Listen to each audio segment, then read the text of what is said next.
Starting లోనే ఒక breaking అందుతోంది. హైదరాబాద్ ట్రాఫిక్ పోలీసులు ఒక వ్యక్తి ప్రాణాన్ని నిలబెట్టారు. సిపిఆర్ చేసి ఆ వ్యక్తి ప్రాణాన్ని నిలబెట్టారు ట్రాఫిక్ పోలీసులు. హైదరాబాద్ బేగంపేటలో జరిగిన ఘటనకు సంబంధించిన బ్రేకింగ్స్ ని ఇప్పుడు చూస్తున్నాము. మానవత్వాన్ని చాటుకున్నారు హైదరాబాద్ ట్రాఫిక్ పోలీసులు. గుండెపోటు వచ్చిన వ్యక్తికి సిపిఆర్ చేశారు పోలీసులు. పిఎన్టీ జంక్షన్ దగ్గర రోడ్డు క్రాస్ చేస్తూ పడిపోయాడు సురేష్. అపస్మారక స్థితిలోకి వెళ్లడంతో సిపిఆర్ చేశారు బేగంపేట ట్రాఫిక్ పోలీసులు. సురేష్ స్పృహలోకి రాగానే అంబులెన్స్ లో ఆసుపత్రికి తరలించారు. పిఎన్టీ జంక్షన్ దగ్గర సురేష్ రోడ్డు క్రాస్ చేస్తూ సడన్ గా స్పృహ తప్పి పడిపోయాడు. అదే సమయంలో అక్కడ ట్రాఫిక్ వెళుతున్న దృశ్యాలను కూడా చూస్తున్నాం. ఓ పక్క ట్రాఫిక్ ని డైవర్ట్ చేస్తూనే ఉన్నారు. నడి రోడ్డు మీద ట్రాఫిక్ పోలీసులు సిపిఆర్ చేశారు. సిపిఆర్ చేస్తున్న విజువల్స్ ని స్పష్టంగా చూడొచ్చు.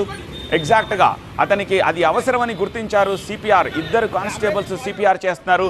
ఒక ఏఎస్ఐ ఆర్ ఎస్ఐ దగ్గరుండి అంబులెన్స్కి ఇన్ఫర్మేషన్ ఇస్తున్నారు. వాకీటాకీలో మాట్లాడుతున్నారు. ఆ దృశ్యాలను చూస్తున్నాము.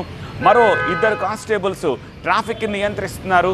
సో కొద్దిసేపు సిపిఆర్ చేసిన తర్వాత ఆ వ్యక్తి సురేష్ స్పృహలోకి వచ్చాడు. వెంటనే అంబులెన్స్లో అతన్ని ఆసుపత్రికి తరలించారు. నిజంగా ట్రాఫిక్ కానిస్టేబుల్స్ కనుక అక్కడ లేకపోయి ఉండుంటే సురేష్కి ప్రాణానికే ప్రమాదం వచ్చి ఉండేది. హైదరాబాద్ ట్రాఫిక్ పోలీసులు ఇవాళ మానవత్వాన్ని చాటుకున్నారు.